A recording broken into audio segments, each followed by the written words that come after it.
Yeah, hello everybody.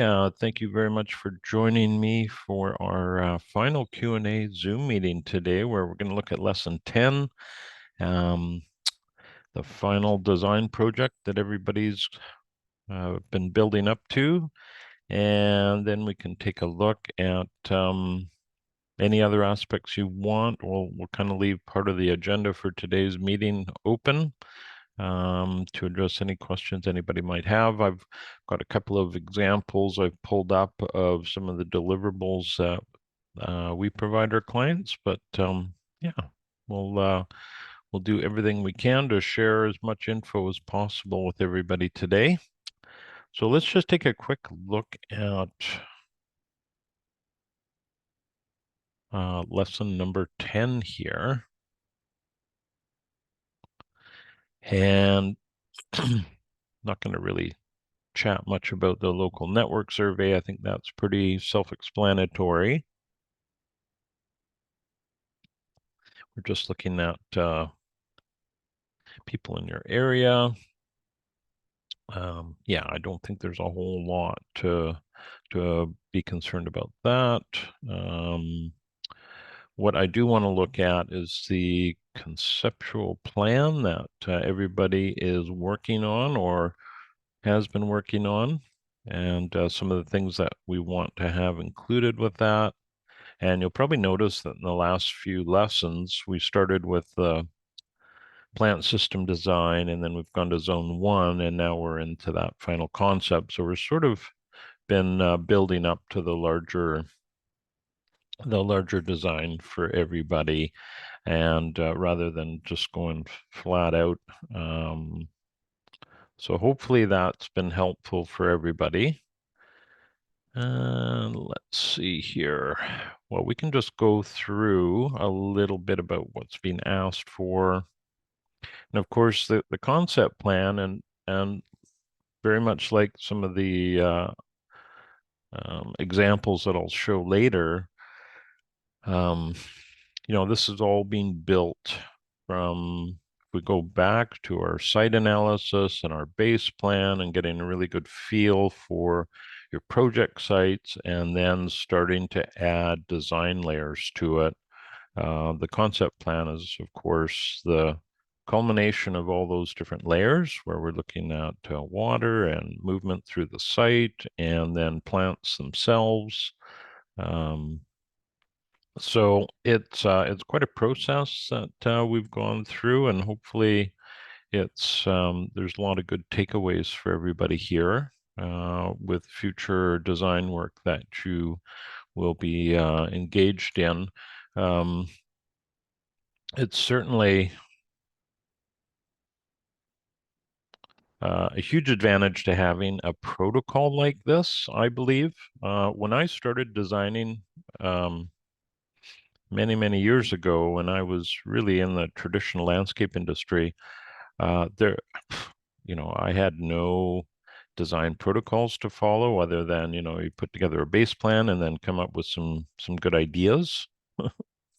Um, a much harder process. So having this sort of framework is fabulous. And before I go on too much further, if another phase in one's design development might be looking at the Regrarian platform. And as you can see here, there are 10 different design layers. So it's quite a process. But the more layers that are included within a design doesn't actually make it harder. In fact, I would say it's the opposite. I would say that these different layers provide a great template as you go through, in this case, in a farm design, and actually make it a lot easier. So when we're looking at the permaculture design process and we have those distinct layers put in, they're actually really going to make life much easier for you as a designer, and you'll yield a better result, right? So that's just kind of thrown out there as an after. If people are still looking for more and more education, learning more and more about design, and you like larger space designs, right? You want to get into farm design. This is a fabulous option in certainly in my opinion, and can't say enough about the Agrarian platform. They have this workspace, so if you enroll in something like this, there's many different types of memberships with them. Um, I'm on what's called a planner member, and the planner members get to take part in the online training along with all of the online, the knowledge library here that is full of these courses actually that are all video based, and yeah, it's quite something. So I've been a planner member, I think, for 3 years now, and I better stop one day, but it's a lot of fun. I do very much enjoy it, and it's yeah, it's just super enjoyable. So I won't go on too much longer about that, but that's perhaps another next step. Another option for people is, oops, no, it's not that.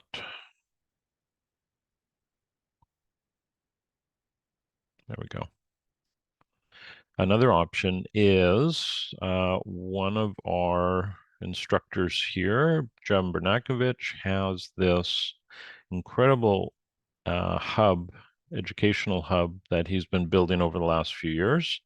And it's at regeneratively online.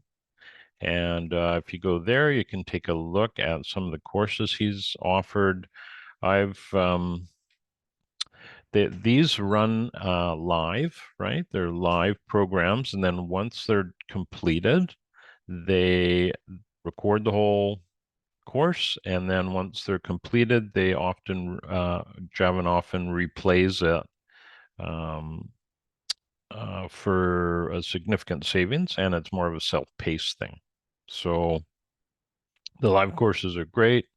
I certainly enjoy them. I've taken this propagation course. I took composting toilet course, the hedgerows, coppice agroforestry. My wife took the family food security course that was live, and that was really good. Yeah, so personally, I really enjoy learning, and I like to take a couple of courses every year. So um, it's can be hard to fit that all in to my schedule, but yeah, that's important for myself, and keeps you relevant. And of course, with permaculture, there's so many rabbit holes you can go down. You do want to be mindful of where you place your energy, and yeah, these are just a few things that you might find helpful when you're finished up and looking for some more inspiration. Um, let me take a look. Oh, I must say, um, Javin's asked me to put together a course for this on what are we gonna do? We were considering a mentorship program for OSU alumni people. I'm sure we will do that at some point. Uh, but I'm also considering doing a course on ecological landscapes, kind of the aesthetic side of it. So we'll see how that goes. That was perhaps going to come this fall or winter, but I'm not sure whether that's still on scheduled for that or not.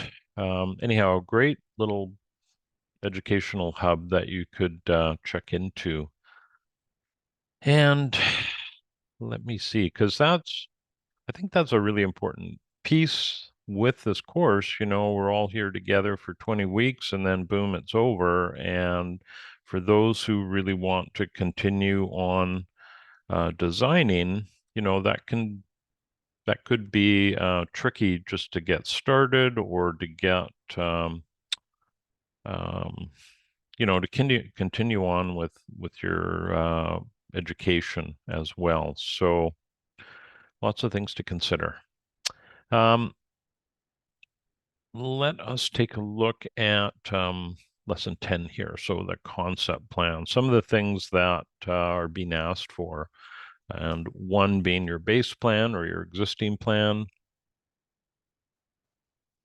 So your existing plan before you've done any designs to it, the concept plan itself, which is, again, a culmination of all those different layers and ideas that you've been working on through the course, a mission statement, what the intent is. And although that may seem kind of silly, it's actually, a big part of why you're doing the design, what you're trying to achieve, some of the goals. And then we want to look at the proposed zones. So those aren't, as you recall, if we go back in your portfolio, you'll have existing zones. So these would be new. These would be updated based on your concept plan. And in some ways, they'll be unknown, right? So you'll be proposing what those zones and pathways would be, a water management plan, soil fertility plan, and then, probably a few parts that most people don't think about, phasing and budgeting. And we could probably run a course just on that. That's not an easy. I know when I first got into landscapes and then I started doing work for others, um, I just loved what I did, and I really didn't consider budgeting and costs as much as I did other things. I was really focused on the task at hand. Um, all right, I've got some questions here I'll just answer in a sec. But as I went through my career, those you end up having to be, good at a lot of different things. And I started out, I would say I was good at arranging plants and pulling all those together, and then, just the design end of it itself. But the design is only as good as the paper it's on, and you definitely want to provide people with value and make sure that it's going to be a doable installation for them. And part of that is figuring out the budget and how it would get phased in. Now, believe it or not, when you're doing this sort of work for people, often with our questionnaire at the beginning of our design process, we're asking people what their budget is, what their consideration is in that way.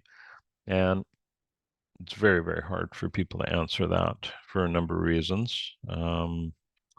So you probably will never have a real fixed number that people are working towards, but getting some sort of information that way is super helpful, because you don't want to design a Taj Mahal on a beer budget, right? It's just and that has happened to me in my early days when I had less concern about budgets and plans, and so you do the design and everybody's excited, and then you start to pull all the numbers together, and that excitement can diminish pretty quickly. So it's a good thing to keep in the back of your mind. And it takes quite a long time to just sort that whole thing out. Like if you're to put a patio in for somebody, retaining walls, what are those costs? Well, that takes a little bit of experience and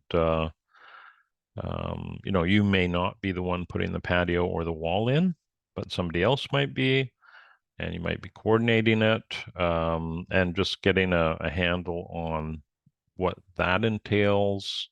Again, that could be a whole whole class in itself. Jared has a question here. So how necessary is it to do all 5 years of the budget plan? It may not be, I wouldn't get too concerned about that, Jared. If like some designs may take 5 years to install. We were on one project, very large. It took 3 years, right? And we did not sit down before breaking ground on the first day and figured all of that out. It kind of evolved as we went. But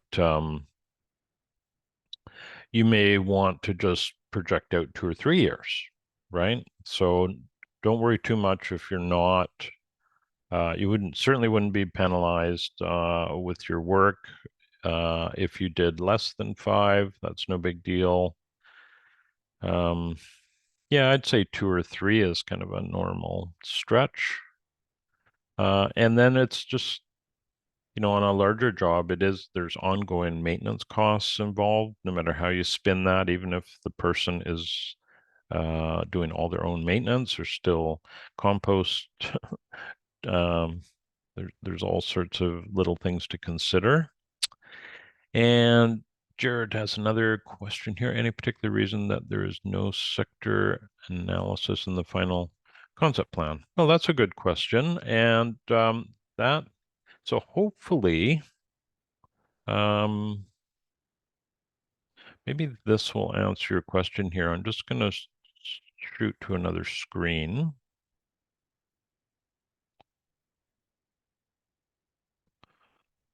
So this is a design package we did for a couple in our area here a long time ago. Well, not that long ago. I guess it was back in 2020. And we installed 2 out of 3 phases of this job. Actually, we've done 3 out of 4. It was a small urban lot, but it was very intense. But to get to your question here, Jared, which is a good one, as you know, we did the sector map in the course was done very early in our work, right? So after we did the base plan, we sort of started with some climate information, and then we looked at sectors as kind of one of the early site analysis exercises. So when I and my wife are designing, and we put together a sector analysis or sector map or sector compass, whatever you'd like to call it.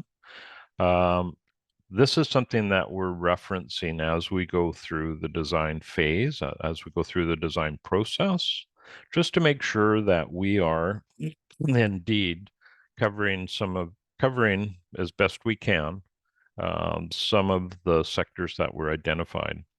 So we don't necessarily need to repeat it at the end of the process. Now, if you want to include it in one of your sheets or as a small part of one of your sheets, go for it. That's not a bad idea at all. That's just something that we don't generally we haven't asked for within the course itself, because you've already done it, and then we're hoping that you do keep that in the back of your mind through the design process itself. And with some things, I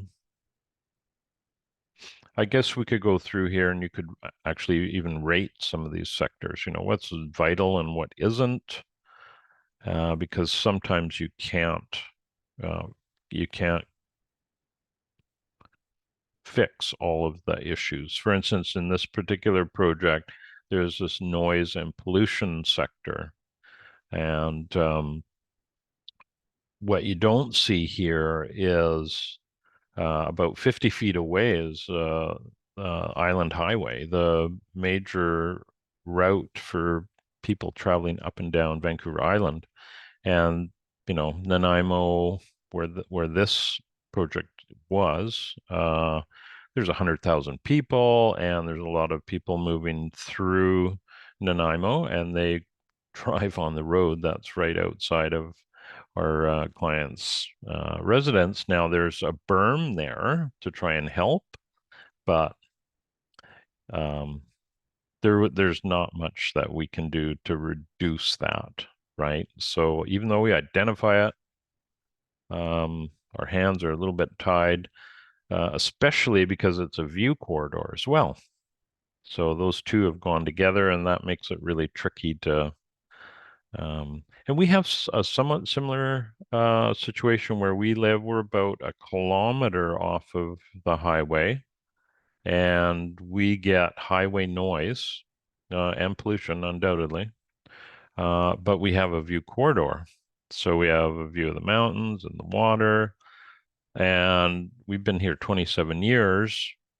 And I guess in the last 7 or 8 years, we're allowing a lot of regrowth to occur in trees, so that we're slowly losing our view, but we're hopefully gaining a little bit of a buffer from the noise. Um, yeah, I hope that helps you with your question, Jared. And let me know if I haven't answered it. We can dive a bit deeper with that. Okay, let me go back to the lesson here. Let's see. Now we're talking about phasing and budget. Yeah.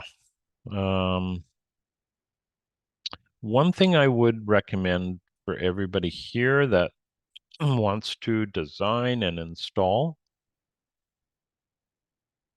is excuse me, we have a lot of smoke up here in the last few days.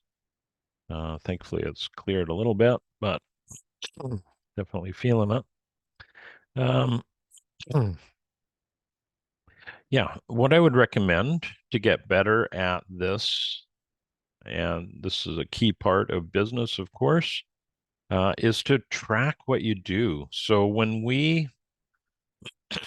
I'm not sure if I showed people what we do when we're doing our design work.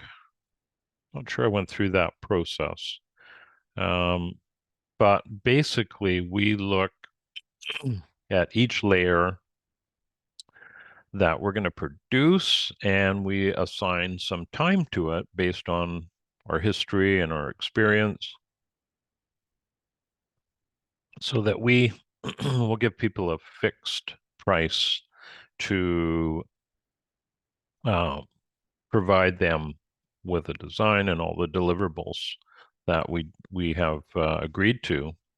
And the only reason we can do that is every job we do, we track the time we put into it, so that we can average out how long it's going to take. And it's a good exercise to start. And you probably find it, in your first few designs that you're taking quite a while. Or maybe that's just your perception of it, that you think it's taking a long time.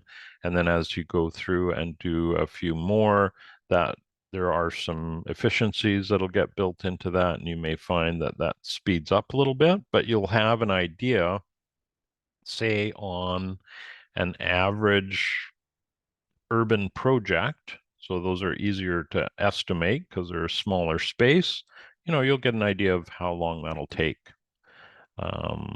to document, to build a space map, and to sort of express your design ideas and deliver those on some design sheets. So the other thing as well, so that sort of covers off the cost to design, but if you are going to get involved with installations, that again is the same idea.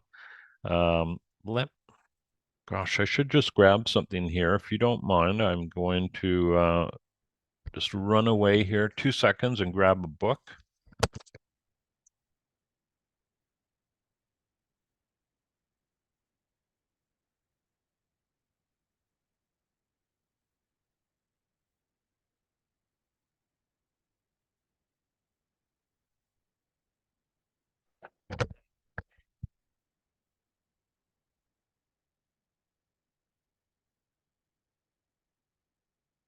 Okay. Yeah, about probably 15 years ago, I was introduced to this book here, and it is called The Complete Estimating Book. I should probably put it on the screen here. I don't think this is gonna transpose well with the camera.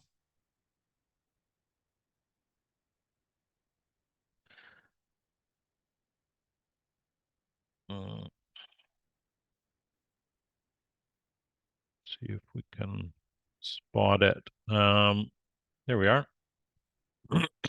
So if you can find this, this is a landscape specific estimating book. Now the author, unfortunately, Charles Vanderkoo, Cool, or Koo, sorry. Um,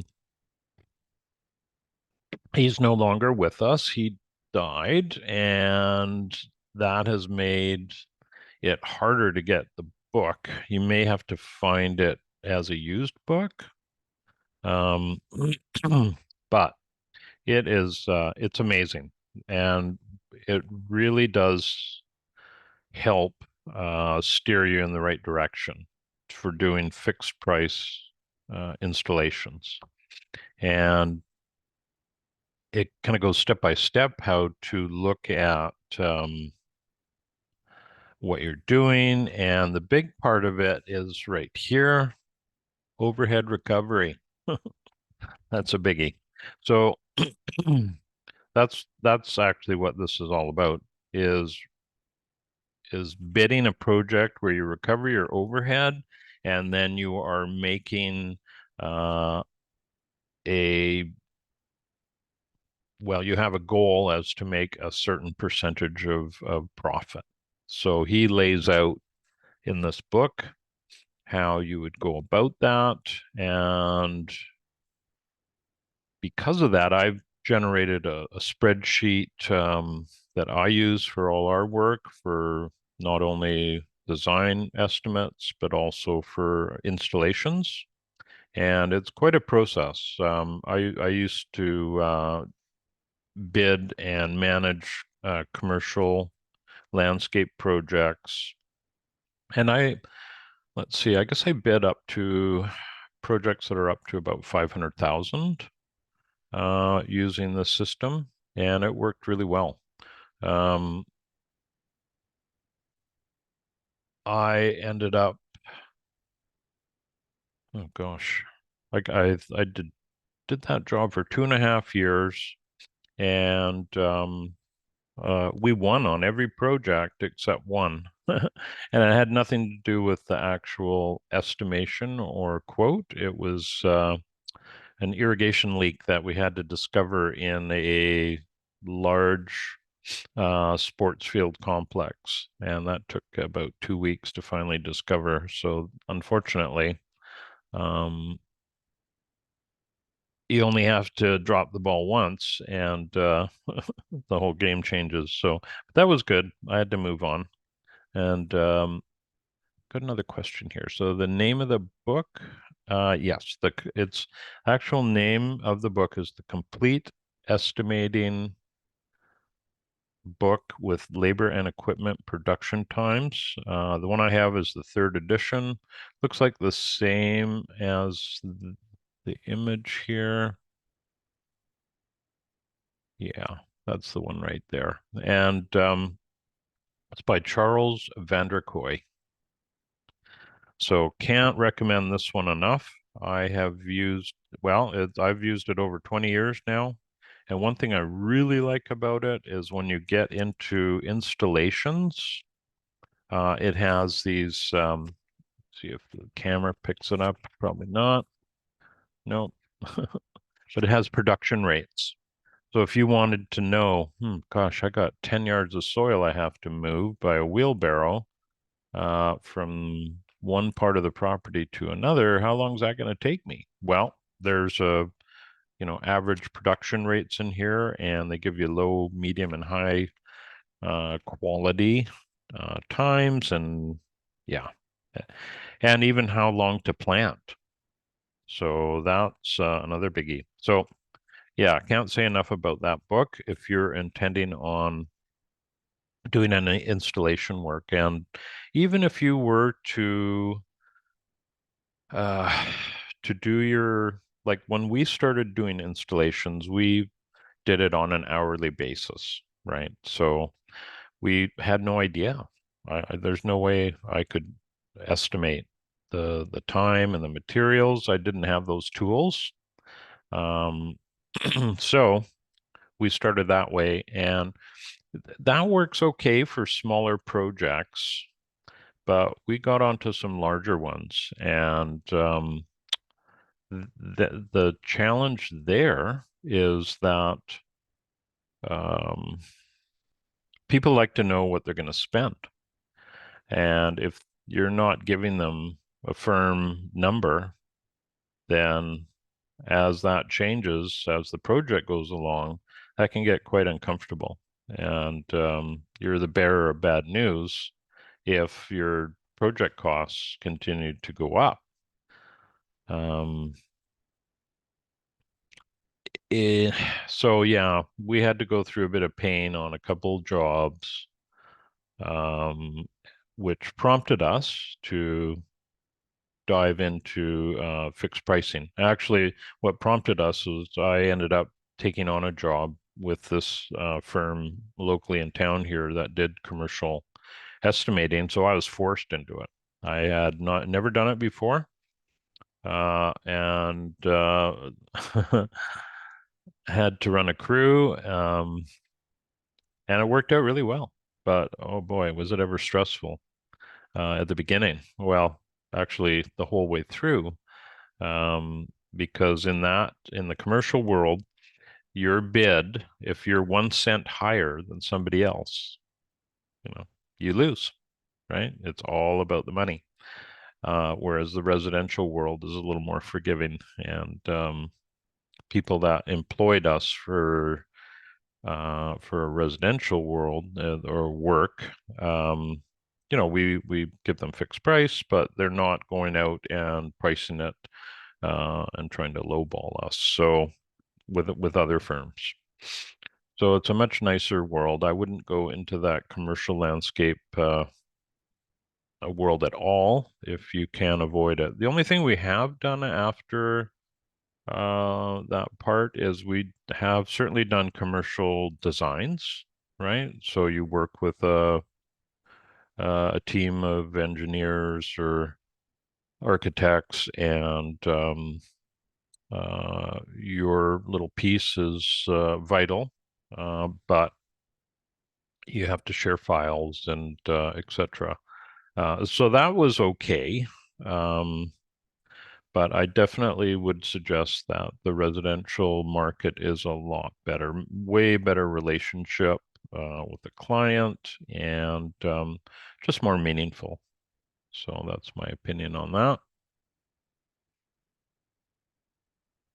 Get rid of those for a minute. All right, so we have 25 minutes left, and does anybody have any questions about lesson number 10? If not, what would people like to, how would you like to spend the next few moments? Do you want, I can do whatever you want. I can show you some of my deliverables or my wife's deliverables.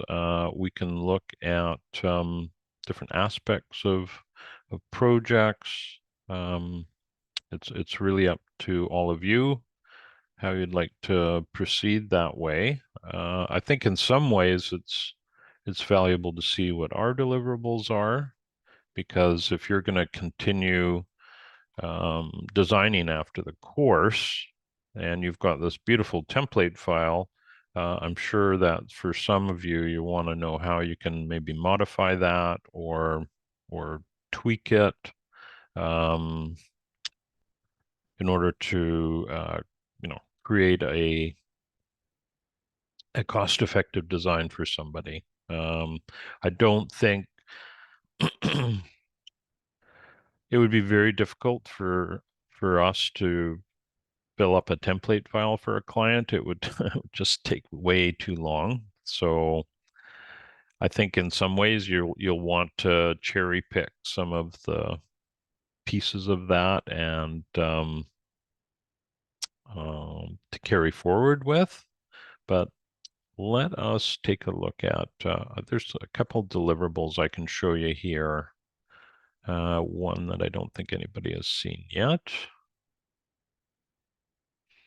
So this was a design we did a long time ago. I think it was back in 2014.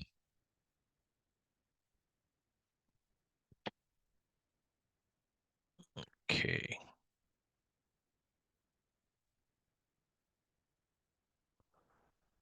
Before I go on, Tommy's got a question here. If you were just completing this course, what would your next step to continue towards building a permaculture career? What would be your next step?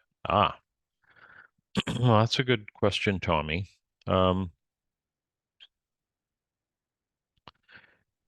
See, if I was taking this course and a younger version of myself,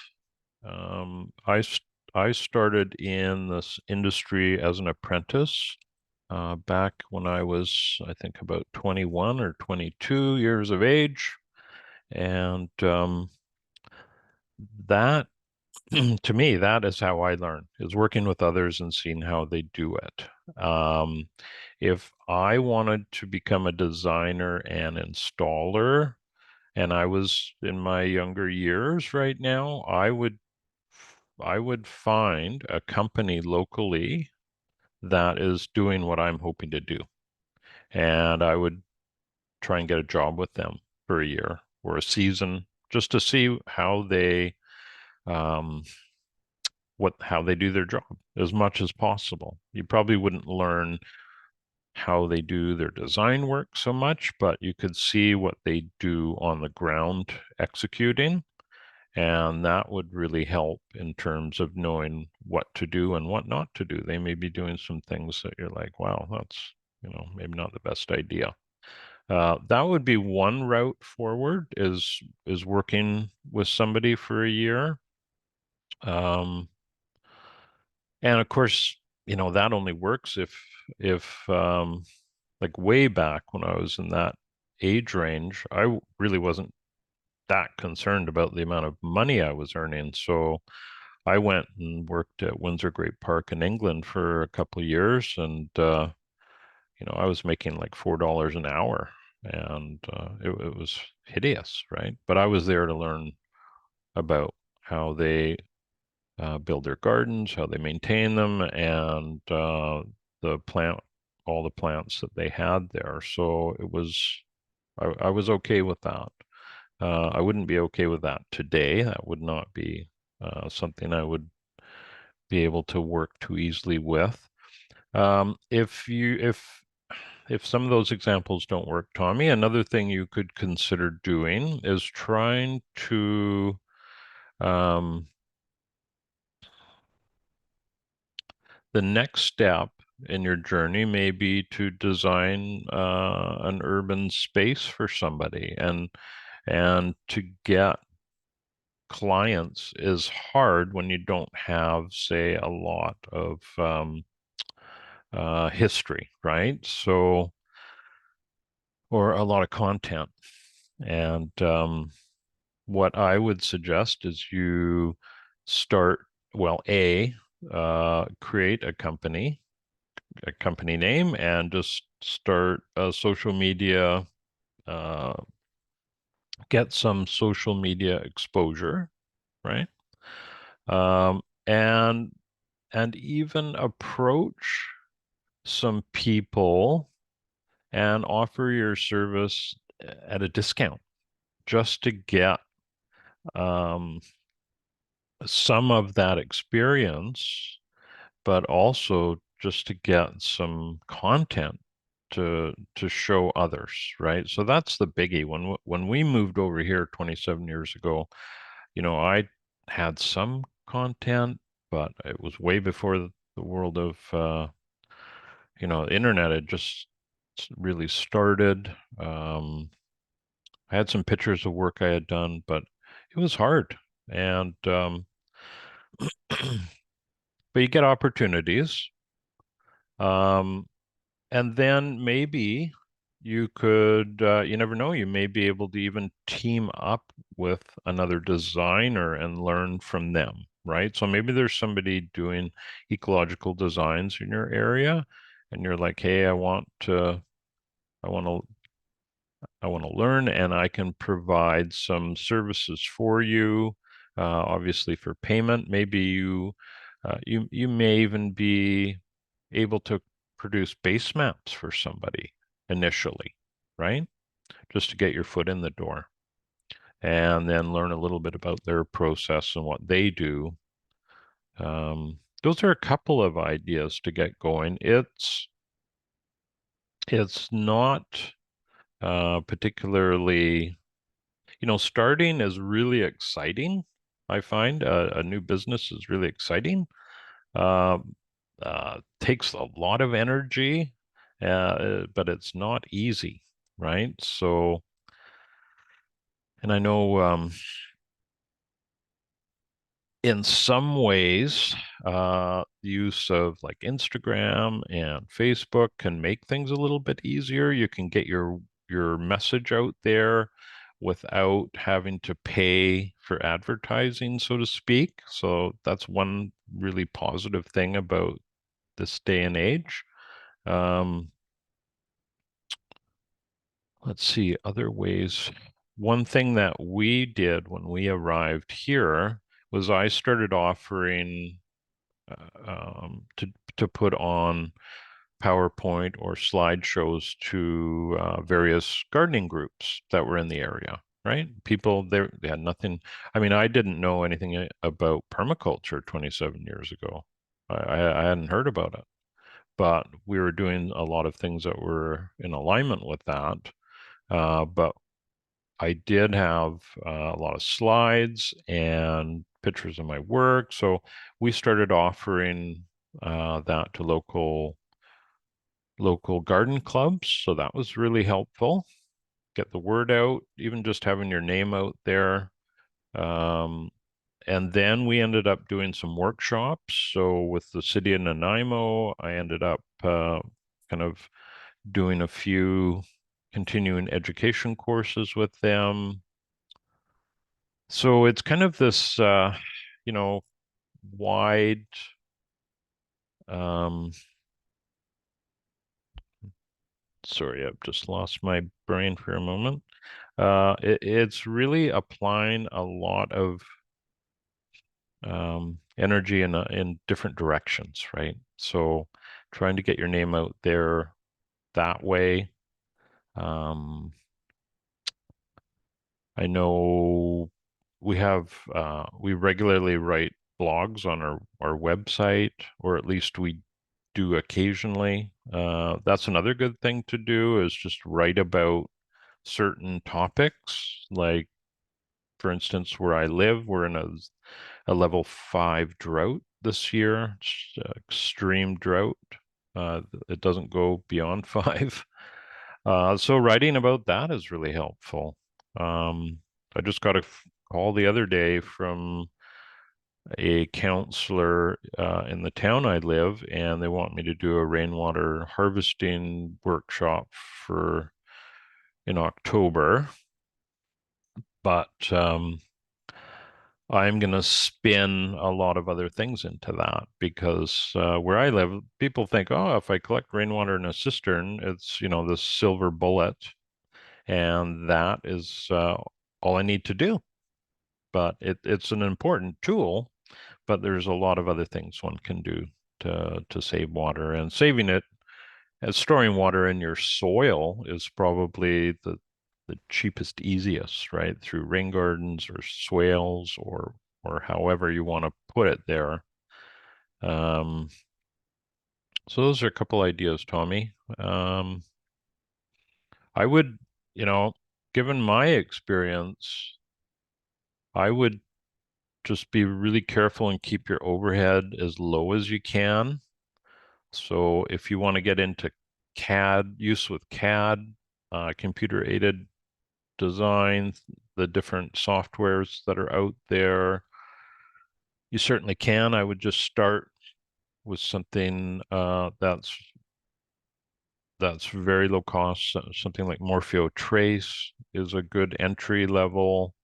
You get an iPad, you can use Morpheo Trace, and it's like $35 a year. That's pretty hard to beat. And it produces it'll export some PDFs and good content. It doesn't do what Vectorworks does, and that's what we use, but you know, that's that's a whole lot more money, and that may be something that you you work towards and say, yeah, I want to go that route, but to do it right out of the gate would be hard. Um, so I would just suggest keeping your overhead low and tracking all of your time. Um, and we've got to a point now when we do, let's see if I have an example of design steps that we take when we price a design. I'm pretty sure I did this once.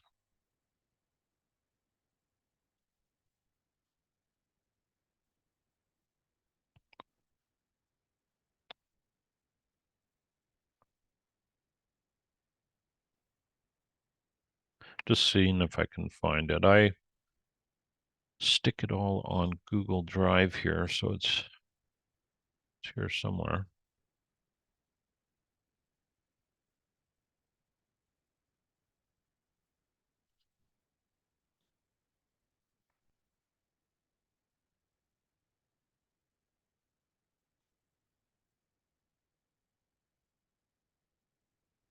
Oh, okay. We could try that.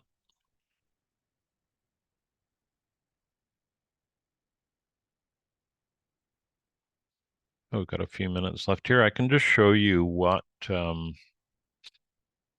we do when we are pricing a design. I won't get into the install. That would be, again, many, many hours of looking at that. So what I have is I've got a Google document set up, and all the design quotes I do, I stick on as a tab down here. And this is just a sample. So at this stage in our life, we have an hourly rate. We charge 150 an hour for our work, and that's Canadian. So that's probably, the equivalent of about 120 US, I guess, somewhere in there, which is, not relevant at all. But that's our hourly rate. And what we do is we divide this all up into sections. So when I go and see somebody and it's, we're going to presume this could be for an urban project, and it could be for an acreage. You can use this sort of system for either or. And so we document our time during our initial site visit, and we put that within our quote because we've pondered this. We've debated whether we charge people to go see them. And the reason for that is, here's an example. A couple of weeks ago, we went and saw a couple that have a 40-acre farm. We spent half a day with them. We spent another half a day um, pricing their project, right? So we spent a whole day. and we may not get the job, right? So how do you recover that, especially right now where we're pretty much at capacity. So if I'm going to take a day, and it's tricky. Alternatively, when I was just starting, I would jump at a chance to do anything. If the phone rang, yeehaw, let's go take a look at a job. We don't care about getting um, remunerated for it. So again, you got to take a little bit the grain of salt. So we we charge to go see them initially. So let's say it's always on a larger job, it would be my wife and myself. So it could be $300 before I even start doing anything here. So I next, yeah, and these numbers don't mean anything, right? They're just examples right now. But I look at the setup or the base plan setup and what I have to do to make that happen. So that may be a drone survey. Um, on this last project, that's what it would be. We'd have a drone survey done, and then I would import that data into our software. So that could take me a couple hours to do and create what's called a site model.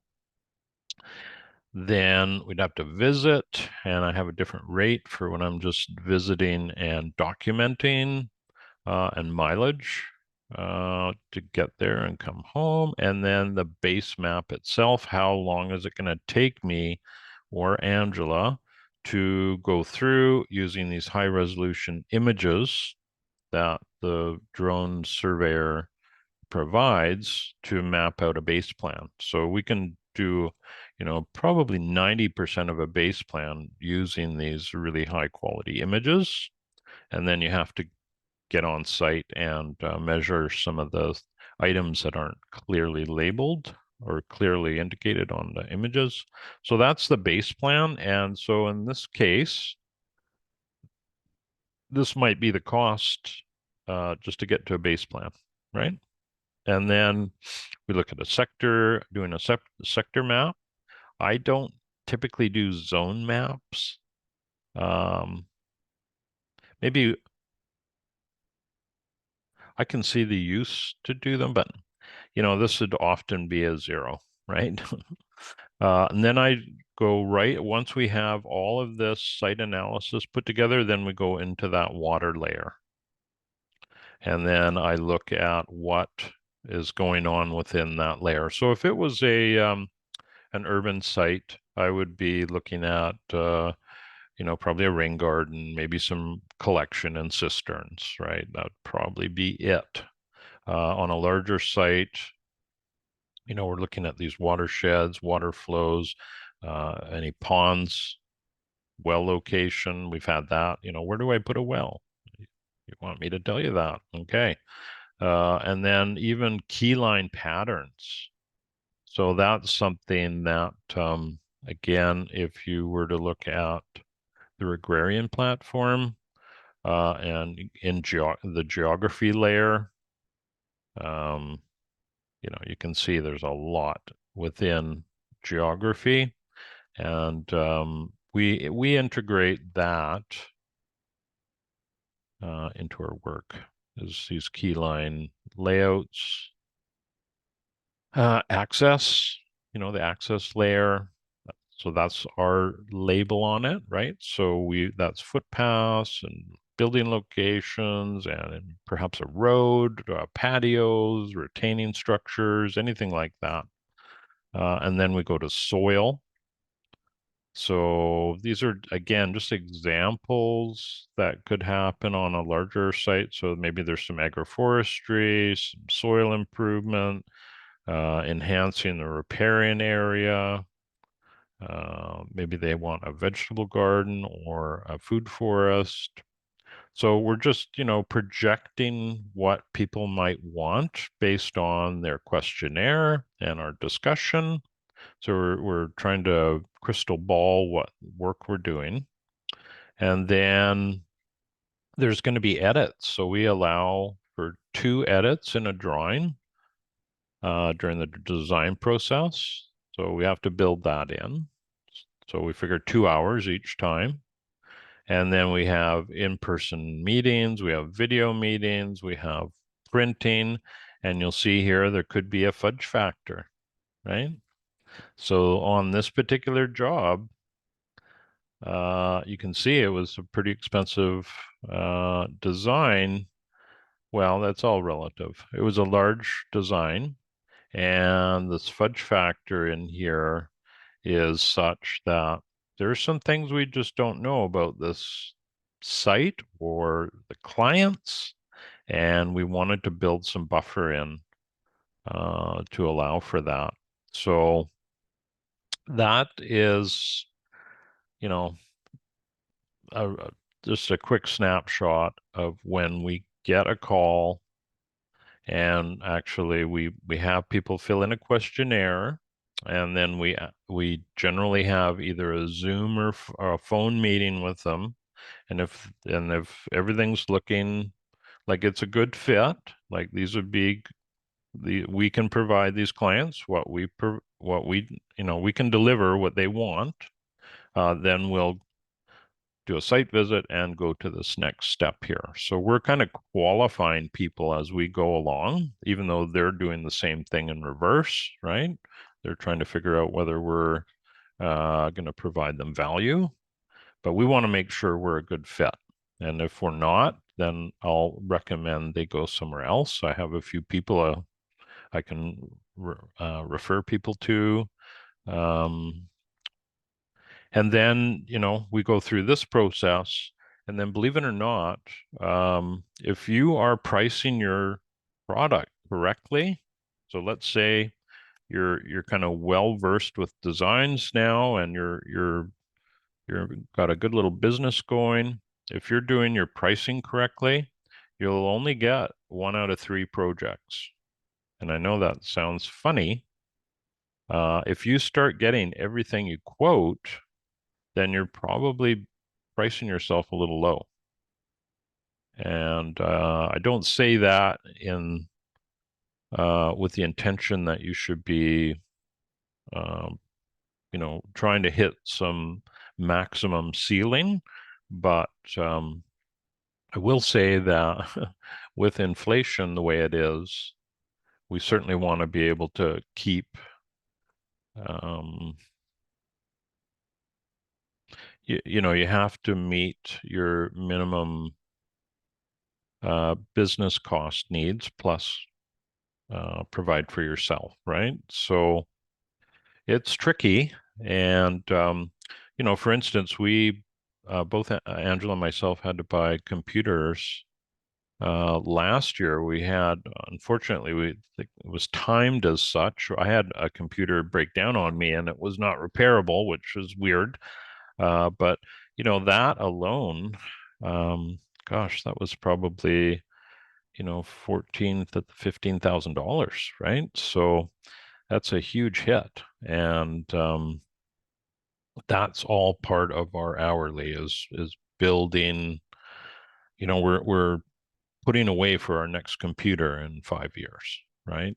Or the yearly software um, update, the insurance, right? Like when we were doing uh, commercial work, you definitely have to be insured for that. And this year I checked in on it. It was going to be $6,000 for a year of what they call errors and omissions.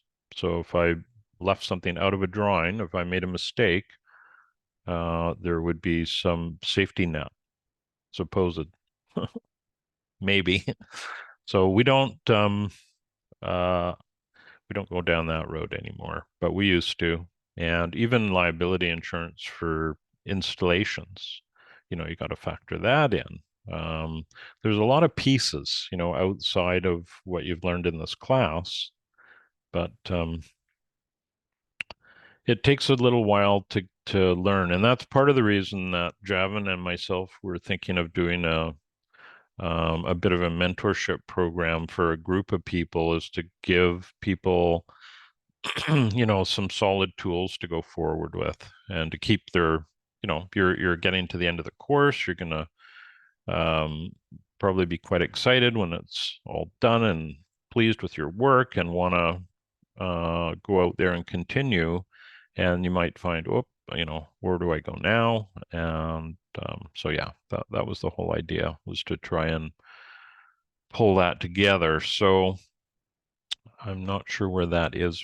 We've been talking about it for a couple of years, so it'll happen, but um, we have to fit it in with all our other workflows. But yeah, that gives you a little bit of an idea of how we approach quoting design projects. And again, that is based on historical information, right? Because you don't know how many hours it's going to take you until you've done it a few times. And even then, you might be wrong, right? It's often, if we make a mistake, it's often coming out of our pocket. I've not gone through a design yet and gone, oh my, it took me way less time. It's just not what seems to happen. And then you have interacting with clients. Some clients are very, very chatty and they want to know everything. So there's that whole part too, which is, it's almost like educating your client as you go through this. So yeah, that's a little bit of info for you to digest. Does anybody have any questions or anything they want to chat about? We're just over 10 o'clock here. I should probably wrap up our meeting for today, but I don't want to leave anybody with any unanswered questions. So what I'll probably do is circulate a note towards the end of the class, and if anybody wants to get a notification of say an upcoming mentorship program, if you just leave your name, we'll make sure that you get notified of that as it develops. I can't tell you exactly when that'll happen. I keep thinking it'll happen, but that's been a few years, so it would be a great idea. We're just trying to navigate, what we'd include with that, and we'll probably do like a free Zoom meeting just to see what kind of interest is out there. But from what I gather, I think we had 70 or 80 people that were already interested, so it's just a question of pulling the trigger and doing her. Yeah, so if nobody has any questions, I want to thank you all very much for attending today and being part of the class. And it's a it's a very enjoyable process for me. I love working with OSU, and having these Q&A Zoom meetings are fantastic. Getting to get to know everybody a little bit better, rather than just through the Canvas platform. But yeah, thank you again, everyone. And I really look forward to seeing your final designs when, I guess, next Monday. So just to give you a heads up, they're due next Monday. And then, excuse me, um, typically I would be working on those through the week. So if for some reason you don't have it in on Monday, don't fret. Um, you can submit a little bit later in the week, but I'll be off this course on the Friday. That'll be the last time I check in on it. So if you do have any late submission, try and get it in at the latest on Thursday, because I like to take my time going through the final designs and giving lots of quality feedback for people. Well, what I figure is quality feedback. Hopefully, they do as well. But yeah, so I'm doing the classic Canadian goodbye, which we have a joke in Canada. It takes about 10 minutes to say goodbye, and there you go. So, anyways, it's been a pleasure working with all of you, and thank you again for being part of the course and the meeting today. And we'll look forward to seeing your final designs in a week. So, y'all take care.